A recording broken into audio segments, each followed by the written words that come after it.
otumfo chiame pani eye bafo kwaku amoaten wono ene pani wo manhia kotokofiem sanse Jachie ka biewom Jachie ne pani se de ye Jachie ne pani no ena ye bo ho dawro ye Jachiehene TV wa be fontenta so Facebook YouTube na TikTok subscribe dwumadie no kire wadwen so comment section wo kasa no ma ho so ate sanse ye bo asante ene se mempredua so my Ghana yamane ne yamamre ho so dawro Mfie nson pepepe ni na otumfo chiame pani oforisu edi animi na wonya mfie nson obetena adwa so otumfo chiame pani bafo kwaku amoatene na Jachie wo ba he de wayo ene de ogusu a woyo mpuntu aba Jachie ene egusu a yebo ho dawuro se de be wiase enso bete sampa Jachie tiase Jachie eda so ejina ne naso ne santi dwumadi a eba ye homecoming Jachie homecoming no planning committees anana nanom asebi mpanifo yayi wo mo yetu wo mo se wo mo na dwumadi ni nyina ano no ena sebi wo hwa omo nyina wo me nchen hanom ene ye bebo apini wo mo ne ye no ono abetwetwe nkomo Jachie kosen na dwumadie no kurampo ye ye de apade yin ye ye benya de na afiri mu ye ye homecoming kurampo Jachie ede dikan ni etoso sen ye mo mpini nananom en ye mo mpini panifo yi ye ntwetwe nkomo ne ensua de so emfa Jachie wadaroma ye mo akwa bamra Jachiehene TV mejo so ebro wadaroma hwanam ni nehie na nyuma me pacho medini ede edujamfi samamba kuma na edina ewo nkrata mu eye edujamfi Charles awudibre ne san ewo Jachie krodwan mu ana adwumadi a ye papa ana ye nana Jachie amoaten eyisi wo no udibre wo mu ene san yo bafo eyi me committee for a yen ena homecoming no ye da no nti onim se ekobi anso so ewo ne chairman na senti training anti me die ene se local organizing committee no me na me da no nti wo hwa me nua no ma etwa me ho ahia ya wo mo ena eboa me bom achi dom a ma ye edwumadie no nananom bebre sebi yewura chiame no madi adanse dodo na afa yewura ye bedi nkomo afa sebi homecoming na eba so wo da no sebi tutina ni ana pani a wo da no ansa na ye bedi sa ye nkomo no yewura ba ye nsem kakra ben na obetumi aka afa no ansa na ye tie sie nkomo twetwe so the medical aka ane se eda otumfo de ne tena abanwa no so no ene je kase ba kurom ha isanse ono onya mede hene no kra no no ye obi a oboa afoforo anka broni kasem no ye be kase philanthropist enti obetena ya so no so saa ana ogusu a oye omo ode omo ko school omo a ode omo eko seja adwuma mu adwuma hodo a ode omo etum omo a enibi mobrofo a wo didi efiri na yuwa mu bebre eno epa ho so a obaye so empuntu dwuma enso so eno so eka ho na ni tin so ayeye nyame ya adoma ye de tena so na na Jachie kuri mu a ohwe a ebekọ Ghana ba kosem mu yenya ministers mienu a aban ba ako no mu firi kuro ba ako mu da ne breso na nyame ada roma yenya bie wo mo so eta na chi pampim a wo mo so eboa ama mpuntuo eba kuro yi mu school hospitals nkania street lights ene street ayedwi nyina eno so ebaaye eno epa ho enso so a waka te se de otumfo no mo so hene bi ba ho a obetena mu anka obaaye no nanka ese Jachiehene nanka bi a wo hwe Jachiefo nko a ahoho enuanom a omo frustrum ne ayi nyina so waje omo nyina de naba ne ntabanse a eno omo na ekọ eno omo na eba eno omo na edwuna ye bibia yewura wadaroma sesi amfie nson yesi wo forisu mu na muwura wanya amfie nson wa banwa so se de wo ka no yesi ebe ye homecoming botaya ya na tai sa dwumadi homecoming na chi nyina enese yo megise obia be ye bibia no won botaya da na ne so na bafo ebetena asro megise ye kan bafo no ono kwaku amoaten ye ne otoso 9 ho asem na ye ken se de be ya nipa be hu bafo kura ye kan asem obetena konwa no so a ana oso da ye hu se mantem ha nyina College of Education bi ni ha se ye kumase efiri ho no ma je se adanse akrokyere ene bi wo ana wokọ Jachie sei nso so a ebi ni ho no ba bia je se mampon asante mampon ana asante mampon pan ho a je se agogo nti na chese ho be hia se yinya College of Education ni bi wo ye mpotem ha entitiro bosontwe mantan nti wone ne mpanimfo hia na no mo adwene ho se ekwan bia so no omomo na chi dom na yemfa ebi emra kurom ha mpanimfo nso agitom one na tran konwa ane ne nana oba panyin na wo kurom meche nana hema na omo gitom mu na nti eho no opa committee nfo no mienu a committee a omo na ehwe school no so omo ne external for enum wa buchire no ha ana yenso so opa yense yenso so yenhwe aha ne yenbo yenka amanfo a omo wo kurom ha ne kumase nom so emom na yenye sa adwuma no nti ye sha ase just anyway na ka ho empre enan a yedi sa adwuma di ha edin kan no na enam se ne ye sha ase nti sika efrum baaye no na esu kakra nti mpanifo no trans hunu se no se ye kasa ye yesi ya enya sika no dodo nti ye wo kuro yi mu emma a enipa be edu a omtu ho trans ye se obi abe may 50 million Ghana cedis na omo de aboa nti omo use ye no as seed money ana omo de na eso ani se wokwa edan a ya hya ase no enya asem ketewa nenso so oman na enkakrawa no a yeshi a afi bia ye no ene yatumi ede aye pillar baako ebetimesi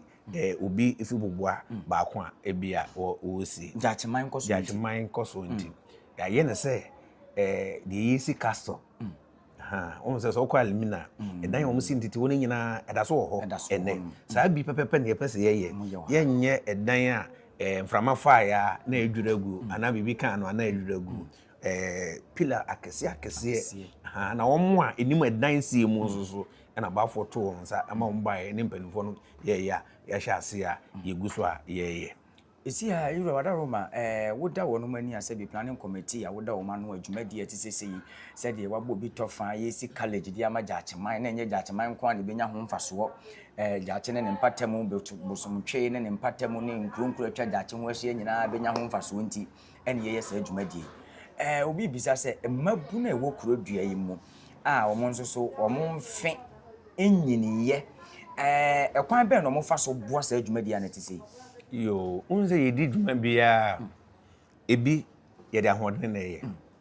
ebi yede nyansa na ye ebi yede ska na ye ebi nso so yede adaje na ahofoma na ye yemrante yi boa yensa kwan wenum nyina so de ni sika entumi no na de na ahoden na obetumi no na ode aye de ontumi sa wenum bia na ebre na wo so wo ye no na aye eduru bia wada oroma wanim a obi ho kwa na suma na ye suma no ne asuma no na so enam se wo mo yakade ato o mutirim se nyame boa na se school no nyamba de adwuma bebre na beba oman no mu wo mo etwika wo mo etwi moto wo mo eton ade wo mo pom ade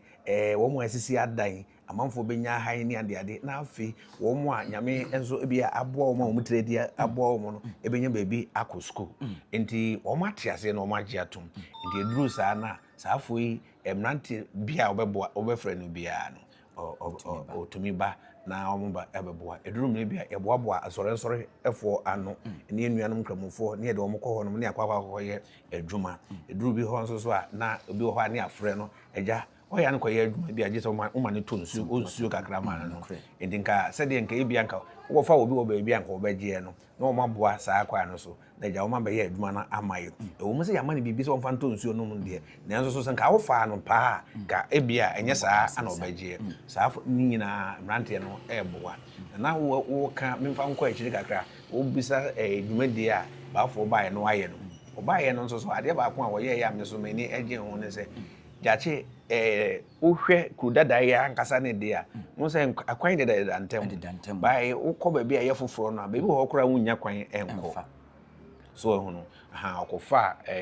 afidie amana twetwetwa kwan totototo mu a ma saa bia ne nyina sɛ wopɛ sɛ wokɔ ho no ene ya ne kɔ no enhye da enye din te sɛ de na kane no etie no nansia enkyere ye kura nso so wasa akɔpɛ afidie ne bi ama ye wonsuo bi wɔ ha sɛ nsuo tɔ a na etutu enipa efiri baabi a ɔmoteɛ yayi tu amradanta sɛ nsuo tɔ a etumi famu ɛkɔ aye nwie ye kura ye gu so sɛ ye pɛ sɛ ye ma kuro mu etie na ɛboa esinani so sɛ baabi wɔ hɔ a wo kɔ agye sɛ ofa bridge eso ansa na watumi akɔ enti ni nyina ye behwɛ na yaye bridge nkakra sɛ ya hoɔden betumi sɛ drum no bi na sɛ aban bɛso ya asene na ɔmo ye bridge kɛse a na atumi ayɛ oka aban asɛm de ma memfa we mra metumi ansa na ye de nkɔmɔ twetwe ni nyina ba na wiye dwumadie yi nyina no ye hyɛ aseɛ ɛyɛ obenim bosom ye wom ya ne de to so ye aduasa baako na ye wie ɛyɛ oforisuo bosom ye kɔwura mu no ye started aduasa na ye wie oforisuo bosom ne de to so ɛyɛ enum emwa bi a ye behia kɔba se behia aban mu a eniema be sa na ye behia kɔpɛ se bi ye behia nkorankora wona wonsam mu bi Jachie ade hye tutu kwan wa akwantum kɔba se obi pɛsɛ wo bo adwumadie ye kwa be na nipa bi bɛfa so abo se adwumadie bi se yo ubu di kan bisa se boa de ba de na e bia omo ebehia dan na yesi enti efree cement enchanse enadoa ade bia edisi dan bia obi eyeye a obi epese wode eboa no omji sɛ omo de ba ye beda wo mo ase nti ye to nsa frɛ ankorankora adwuma ye ku ahodo ene aban enkrofo a omo betumi aboa ye nyina sɛ ade bia omo de beba bia no ye beje mika we no nyina so drum no bi kura na broni beka sɛ expert sɛ omo behwe na sɛ futu bi kura na wo ho na sɛ omo betumi aye a na sɛ aban beboa ye nsa akwan no so a eno so ye beje atom na sɛ omo pese omo boa de obetumi e de afa so enie sɛ esi baafo na so obema ye aso ate de edi nkan no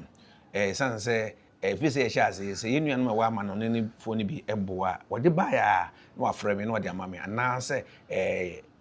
committee members ni bia na sa aka na ade abaafo yi a mani gye ho odwumadi a yɛdie ne sɛ wɔn so skamu da sɛ start yɛ ni nyina te bibia obi a bɛboa ya na ɔme ama ne receipt na yɛatworo na yɛde akoto bank ɛna yɛne a ɛwɔ ha yɛn so yɛmu bie ni hɔ a yɛ signatory to saa bank no agye sɛ mpanimfoɔ bi okuro mu a wɔn ɛna bɛhwɛ ma yɛ bɔ afɔre no wie ya na wɔn ama yɛgyina so na yɛde akɔto hɔ ɛno ti sɛ yɛhia bi a na contractor na wɔyɛ adwuma no yɛpɛ abrante bi a ɔno nso furu kurom ha ya ɔno nso de n'anim deɛ ɛboa yɛn na wɔsese ho nɔɔma na wɔde aba na yɛde akɔma mpanimfoɔ no na wɔn ayi sika no de ama yɛ na yɛde akɔtotɔ nɔɔma no na yɛde abrɛ abrante na wɔde yɛ ho adwuma no na ɔno nso so ayɛ nti sɛ ebia saafo ya wo bi sɛ bi pɛsɛ oboa metimi de me number so atwatwa na omafa saa number no so omofra ye so ebetutu mirika sɛ kuma se na sɛ omo pɛsɛ ye ba baabi om pɛsɛ ye baabi ya na ebetumi na number ne ne 02 49 807 607 pese me sisu bi man 0249 807 607 abusua sabi awmatrofo no ne papa ye de agu anu ma da screen so no wono ma mo wa chichiri ankorakora Jachie ma ya de hia santima ya de hia sabi mo pa santim puntuo pa Jachie man puntuo Jachie ne pani ebre duru si ye Jachie de ma Jachie so ye kra behwe enti ahoma no ene gu screen nani na etwagu a ekoba no wo frɛ papa yi a wono a ene tie nkyia ne twetwe nkomai wono a beje wo so da bi e wo se wo ba se wo de ye cement wo de ye iron rods wo de ye nsuo pure water na wo betompo e de ama wo bi a wo ba be ye concrete adwuma no mpo so anya ahode de ye adwuma frɛ ahoma ye gu screen ni so na won so bra beboa na Jachie emfa no to mampa mfira papa ye sori dwumadie no so committee a mo da dwumadie nyina no obi bisa se sisi ya me so me ya ankorakora me wo Kumase ha ya me ni akwantum ba bia ha ya na me wo na me pese me de sebi ma ho odene me fan say yes de woni akon sika na de na betire ebo akonma me pese me ba besom me ba se bi enhyehyeye no etesen me firi kumase na me ba me Jachie de hye me di pa kumase me pese da mo be ye adwuma da ne da se bi ye adwuma no ye be de ya toja se de be ya kwabra na ti kumase obehu se da se Jachie man kwa oman adwuma da se ye kwa ye se di abo se de be ye duru ho a ye nso so ye kumase Jachie ade hye ye betumi ababeboa oh yo eno no de ewo mu ni se e beduru a ya na ye bodawro ye de information center se madawro mama so ya sene de da bia ye be bia so ye bebo mu so amane na mo so mo de content and video so e de amaye na emu program ya ye pese ye kɔ hɔ nom ne kosiesie hɔ nom dodo hɔ nom kama se da do bi na da ba bi a de bi na an nya bi a na ye de ni nyina agu ebie aha eno no eye ɛda ɛbrada a eye ɛda me ena etoso mienu I think say oforusuo no ha oforusuo ne de etoso mienu no bosumi we ni da na wieye 31st obeni bosumi ne de etoso aduasa ende Jachie man nyina ye botwi na yakɔ hɔ no na yakɔ ye hɔ adwuma siesie hɔ no kama ekwan kra na ewa ka ne pese nhyiamu no ka hɔ ne ye obi obebebia na wahu sɛ ebia sɛ wɔya na wɔyi tagua na asempoa e de abo adwuma na ɛne de obehunu ɛyɛ agane ɛnyɛ sɛ anko ye te sɛ ebia o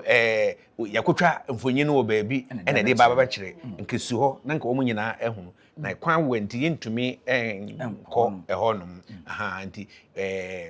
de omanfo no ebekɔ ne akɔye hɔ adwuma asiesie hɔ no ayɛ hɔ no kama ewie osimei ha na ebrema yakwa me de na enkomo twetwe ne Jachie homecoming bafo Jachie kwaku amoaten otoso enan otumfo chia mepe wono na semire forifo busumi ye de anim ya na wanya mfie enso pepepepe wa banwa so ne se nti Jachie ne nananom atena nkonya wo man ne nyina afa ato mo so se wo mo yese bi homecoming ya frefra adehye efiri Jachie wono mo efiri hanom akotena akwanto mo nyina apemomoa number ye da screen so wo fra se bi ombeje wo so sempo taku na apesa wo de boa wo nipa bi wo kumase wo de bibi be mane se bi am ya be boa na nanom ne committee dia ye adwuma boa Jachie number ye go screen so wo fra se bi ye beje wo so midin e de aduana de hye bedi akwa ha na brema yakwa me de dwuma je nyina ba na wiye yakra